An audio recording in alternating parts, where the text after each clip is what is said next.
Number one, put God first. Put God first in everything you do.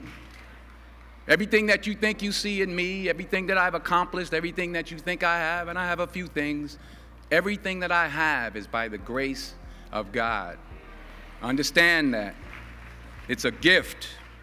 40 years ago, March 27th, 1975, it was 40 years ago, just this past March, I was flunking out of college. I had a 1.7 grade point average.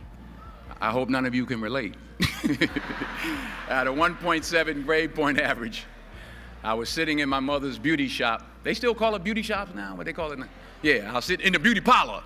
I was sitting in my mother's beauty parlor, and I'm looking in the mirror, and I see behind me this woman under the dryer.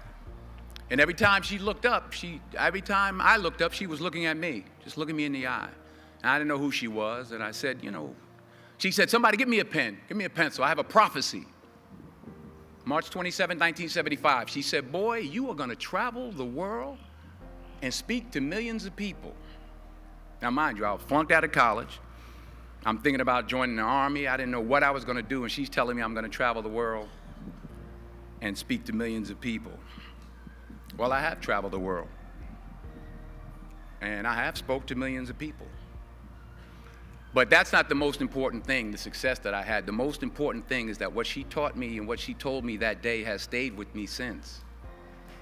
I've been protected, I've been directed, I've been corrected. I've kept God in my life, and it's kept me humble. I didn't always stick with him, but he always stuck with me. So stick with him in everything you do. If you think you want to do what you think I've done, then do what I've done and stick with God. Number two, fail big. That's right. Fail big. Today is the beginning of the rest of your life, and it can be very frightening. It's a new world out there. It's a mean world out there, and you only live once. So do what you feel passionate about. Take chances professionally. Don't be afraid to fail. There's an old IQ test, was 9 dots, and you had to draw 5 lines with a pencil within these 9 dots without lifting the pencil. The only way to do it was to go outside the box. So don't be afraid to go outside the box. Don't be afraid to think outside the box. Don't be afraid to fail big, to dream big. But remember, dreams without goals are just dreams, and they ultimately fuel disappointment. So have dreams, but have goals. Life goals, yearly goals, monthly goals, daily goals. I try to give myself a goal every day. Sometimes it's just to not curse somebody out. Simple goals, but have goals. And understand that to achieve these goals, you must apply discipline and consistency. In order to achieve your goals, you must apply discipline, which you have already done, and consistency every day, not just on Tuesday and miss a few days. You have to work at it every day. You have to plan every day. You've heard the saying, we don't plan to fail, we fail to plan. Hard work works. Working really hard is what successful people do. And in this text, tweet, twerk world that you've grown up in, remember, just because you're doing a lot more doesn't mean you're getting a lot more done. Remember that. Just because you're doing a lot more doesn't mean you're getting a lot more done. Don't confuse movement with progress. My mother told me, she said, yeah, because you can run in place all the time and never get anywhere. So continue to strive, continue to have goals, continue to progress.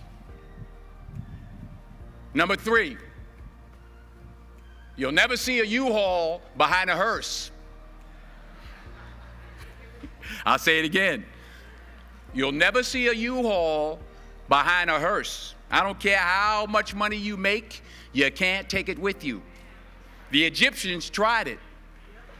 They got robbed. That's all they got. You can't take it with you. And it's not how much you have. It's what you do with what you have.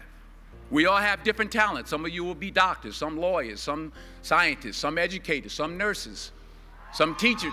Yeah, okay. Some preachers. The most selfish thing you can do in this world is help someone else.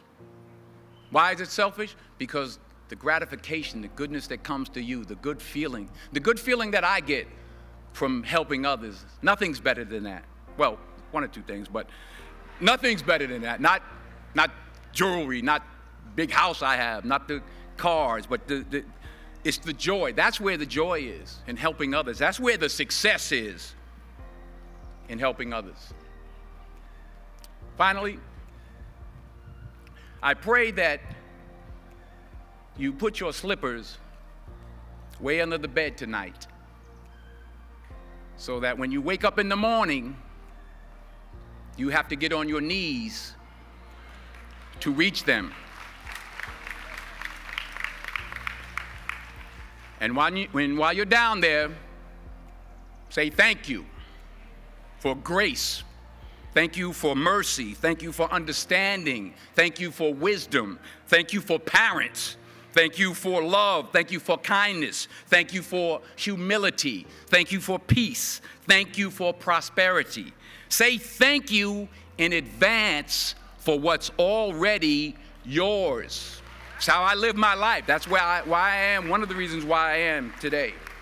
Say thank you in advance for what is already yours. True desire in the heart for anything good is God's proof to you, sent beforehand to indicate that it's yours already. I'll say it again.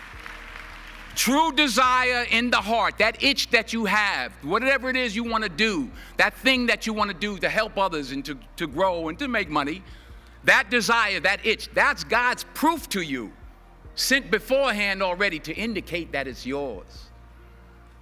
And anything you want good, you can have. So claim it. Work hard to get it. When you get it, reach back. Pull someone else up. Each one, teach one.